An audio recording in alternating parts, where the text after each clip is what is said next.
Everybody all right? I was invited to do a poem, but when I started working on the poem, it turned into something different. And that's what I'm going to read to you guys, okay? I have a problem with churches. They make me uncomfortable. They remind me of a time when I believed in something bigger than myself. Unconditional love. Love without conditions.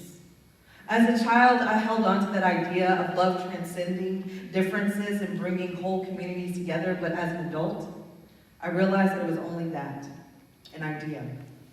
An idea that very few people really believed in, including the people in my church, the people that I went to school with, the people that I sat next to on the bus. When I said love, when anyone said love, I wondered if they knew what they were talking about. Did they really know what love meant? Or did they only think they knew? Eventually, I found a new church.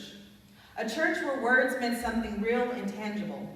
Where words could be measured up against a person's actions, interrogate a person's intentions, speak to their honest opinions.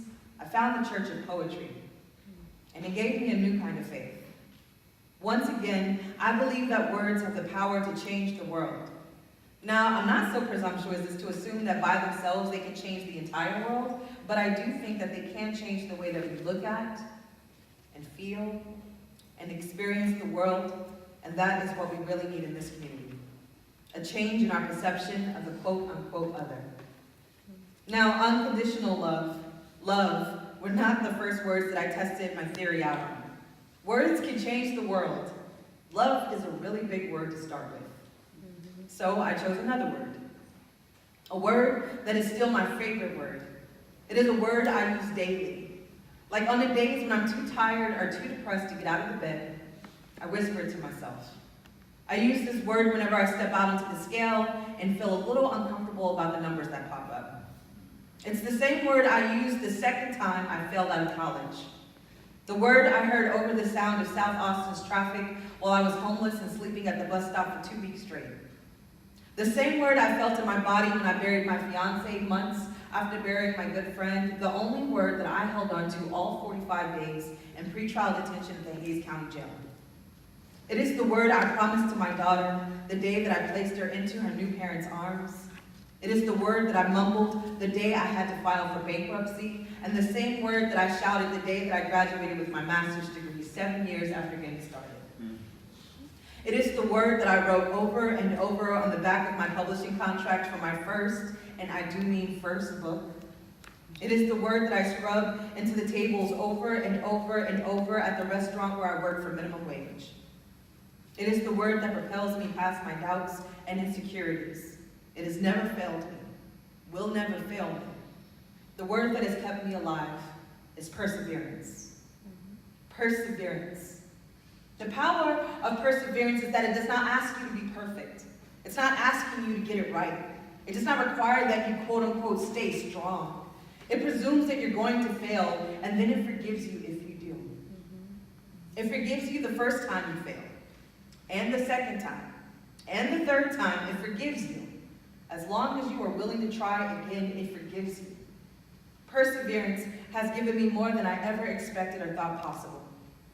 My dreams and goals for my career are literally coming true, and I know it's because I chose to persevere despite my mistakes, despite all the setbacks, despite all the fear that I've ever felt, sometimes still do. I know that perseverance is a game changer. But because, I'm human, I still have my days.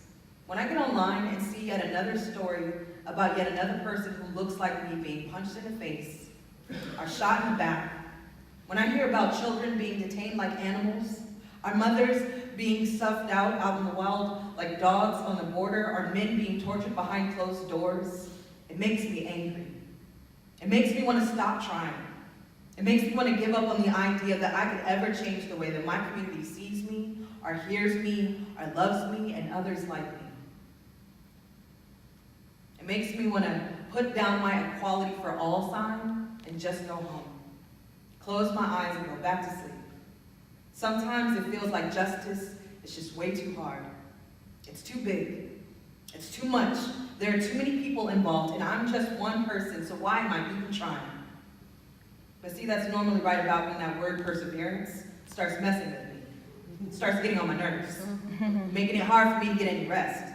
Perseverance starts showing up every morning in my kitchen, standing next to the coffee pot like, so, it's a new day. Are you ready to try again? It starts following me to the restroom, knocking on the door, talking about, you know who could really use a little help?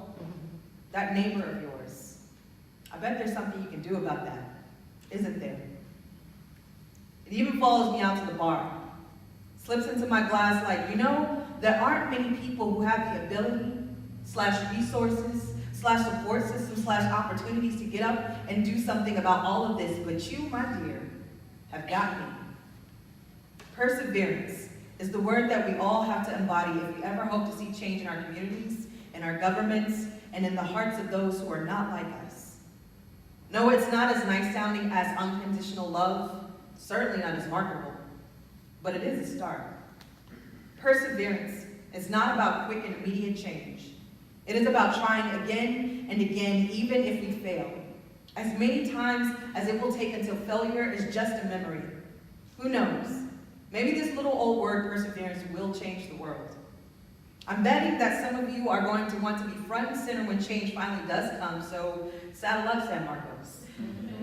I don't know about everyone here, but I do know that some of us are in it for the long haul.